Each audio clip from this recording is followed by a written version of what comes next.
賊王に俺はなる。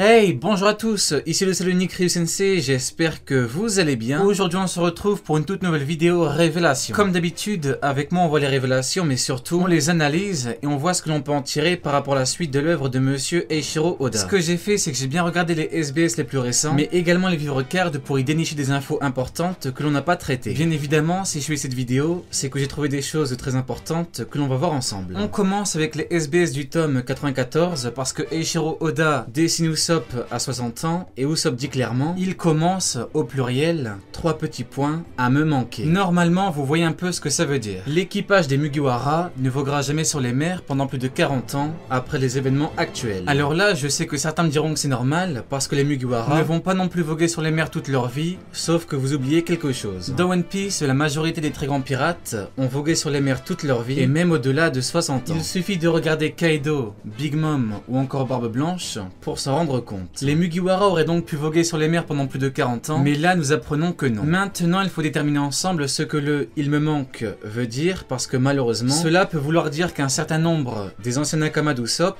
aient perdu la vie durant leurs aventures. Ce qui nous ramène au SBS du tome 91, parce que Monsieur Eiichiro Oda a montré Zoro à 40 et 60 ans, en disant clairement « S'il est toujours vivant, voici à quoi il ressemblera ». On avait déjà parlé de l'info il y a un moment, mais entre temps, on a eu Usopp qui dit bien « il commence à me manquer ». À l'époque, on se demandait si Monsieur Eiichiro Oda n'avait pas par hasard annoncé la mort de l'un des meilleurs personnages de son œuvre, Zoro. Le problème c'est qu'avec ce que dit Usopp, on a encore un élément qui nous conforte dans l'idée que l'auteur avait bel et bien annoncé la fin de Zoro. En plus de ça, parce que bien évidemment ce n'est pas tout, j'ai découvert quelque chose qui colle encore plus avec tout ça. En fait, dans les SBS du tome 95, Eiichiro Oda dit clairement que le jour où Zoro sera devenu le meilleur épéiste au monde, eh bien il arrêtera tout simplement de combattre avec plus de 2 sabres. L'auteur avance comme argument que si Zoro combat encore avec 3 sabres en continu, c'est pour rendre hommage à Kuina. Il dit également que son style de combat le fait souffrir, mais qu'il continue parce qu'il doit tenir sa promesse. Le problème c'est qu'en montrant Zoro à 40 ans, il dit qu'il combat avec 4 sabres, et qu'en montrant Zoro à 60 ans, il dit qu'il combat avec 5 sabres. Normalement, tout le monde a compris. D'un côté, quand Zoro aura atteint son but,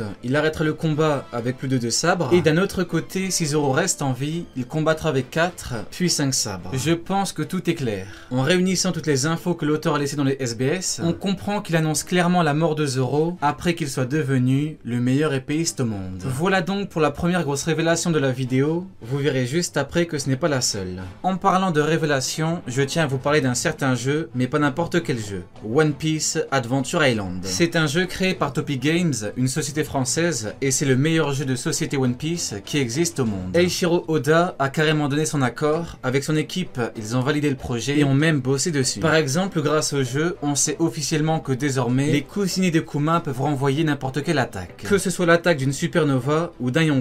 C'est une révélation qui est assez forte. Au niveau des rapports de force, ça a aussi été encadré par les ayants droit, et tous les personnages ont une carte avec un niveau de volonté, d'attaque, de défense et d'énergie. Le plateau était spécialement créé par les ayants droit japonais, l'auteur a tout validé, et bien évidemment, qui dit One Piece dit aventure et combat. Le jeu coûte 35 €, soit à peu près le prix d'une figurine, sauf que là vous pourrez jouer des heures et des heures, tout en ayant tous les navires, les personnages en carte, tout ça. Le jeu présente 2 modes de jeu. Un mode histoire et un mode bataille entre équipages. Lancez un dé, celui qui fait le plus haut score choisit son camp, maître ou équipage. Le maître place ses jetons. 3 marines, un amiral, 2 supernovas, 2 Shichibukai et 2 boulets de canon face cachée sur les îles de son choix. Le plateau se lit comme une carte marine avec des coordonnées A, B, C, D, E, F et 1, 2, 3, 4, 5, 6. Il lance ensuite un dé pour avoir une lettre et un dé de 6 pour chacun de ces 3 navires et les place sur le plateau en fonction des résultats des 2 dés. L'équipage de Luffy prend une carte bateau Vogmeri, son pion et toutes les cartes de l'équipage. L'équipage passera au Suni à partir du 5e tour avec l'équipage post-ellipse. Piocher ensuite 5 cartes carte mission, une carte défense, une carte attaque et une carte faiblesse. Piochez 2 cartes log pose qui vous diront où aller, choisissez-en une et allez-y tranquillement avec votre navire. Pour les cartes log pose Nouveau Monde, vous pourrez les piocher quand vous y serez. Si vous tombez sur une île où il y a la marine, vous devez les affronter directement. Le maître du jeu pioche une carte marine et en fonction du navire marine, vous aurez des dégâts. Sans mission, il faut gagner 2 ou 3 combats et au moins 2 combats si vous avez une mission de l'île correspondante. Pour remporter un combat, votre ennemi doit perdre toute son énergie. Le maître pioche 2 cartes personnages de l'île correspondante. Pour les combats, parce que je sais que vous aimez ça, le système est simple et très bien pensé. On prend une carte faiblesse, une carte défense et une carte attaque. On utilise le dé en fonction des personnages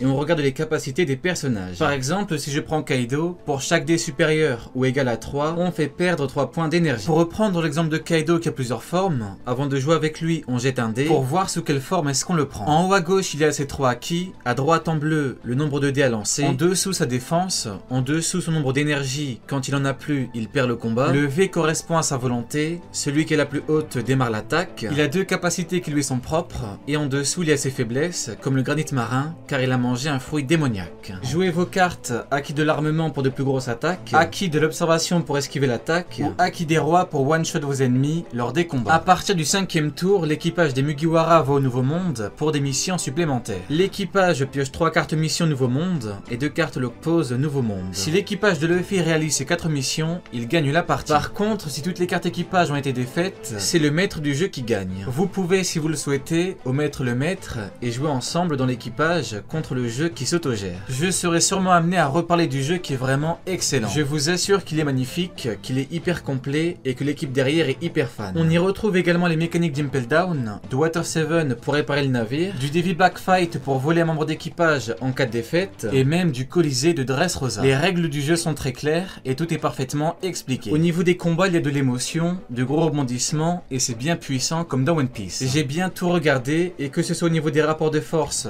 de la qualité des cartes, de l'impression ou du système de jeu, tout est parfait. En parlant de cartes, moi qui suis un gros collectionneur, je vous assure qu'elles sont magnifiques. Rien qu'à voir l'équipage de Kaido ou encore l'équipage de Barbe Blanche, en tant que fan, c'est incroyable. Et d'ailleurs, Topi Games vous offre 5 jeux. Pour participer, écrivez simplement un commentaire avec le nom du jeu. One Piece Adventure Island. Pour finir, parlons du mode bataille entre équipages qui permet de jouer chacun pour soi avec les 13 principaux équipages de l'œuvre, ou le double si on prend en plus les petites cartes des îles. Partez à la conquête des îles et déposez votre drapeau d'équipage en cas de victoire. Reproduisez tous les combats les plus épiques que l'auteur n'a pas montré en images. Barbe Blanche contre Kaido, Akainu contre Aokiji ou encore Dragon contre Barbe Noire. Tout ça c'est maintenant possible, n'attendez plus, foncez et tentez de découvrir qui sera le seigneur des pirates. One Piece wa jitsuzai suru.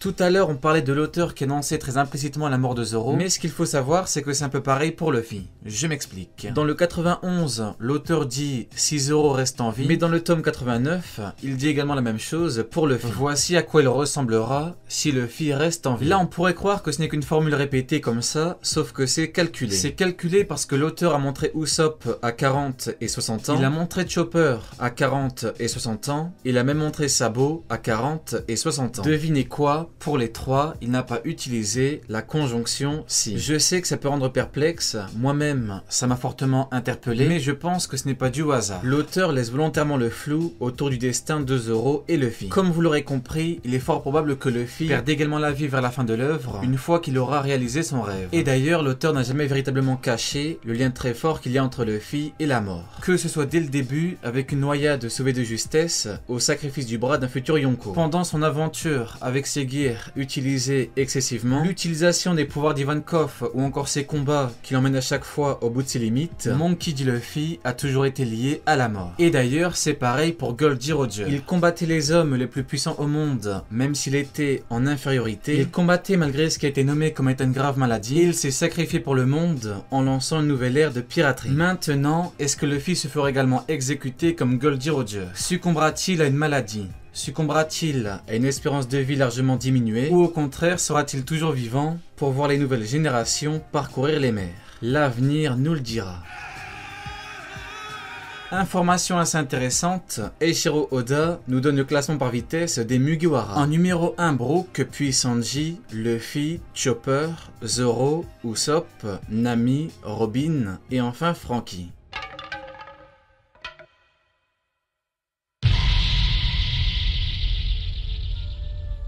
On apprend que Squardo a une prime de 210 millions. L'information est assez intéressante parce que tout le monde se rappelle de la fameuse scène où il a blessé Barbe Blanche. Je pense que tout le monde s'est demandé comment était-il possible qu'un faiblard comme Squardo ait pu blesser l'homme le plus fort du monde. Eiichiro Oda donne la réponse. En réalité, Squardo avait un très bon niveau de puissance. À l'époque, Ace, donc un deuxième commandant, avait une prime de 500 millions. Du coup, forcément, 200 millions pour Squardo, ça veut dire que c'est la prime d'un top 10, membre d'équipage Yonko. À l'époque, bien évidemment. Barbe Blanche a donc été pris par surprise, il n'avait quasiment plus de haki, il a été attaqué par un enfant spirituel, qui plus est, cet enfant spirituel avait un très bon niveau de puissance. D'ailleurs, dans ma vidéo rapport de force Yonko Amuro, j'ai omis de vous parler du coup de Squardo, mais après analyse approfondie de l'arc Marineford, je me suis rendu compte de quelque chose. Squardo a touché des points vitaux de Barbe Blanche. Je m'explique. Squardo s'est retrouvé face à l'homme le plus fort du monde. Il devait trahir l'homme le plus fort du monde, et il devait attaquer l'homme le plus fort du monde. Problème, le niveau de Barbe Blanche était phénoménal. Squardo n'avait donc qu'une seule occasion pour le blesser le plus fortement possible. On reprend les choses vues plus tôt, haki en moins, effet de surprise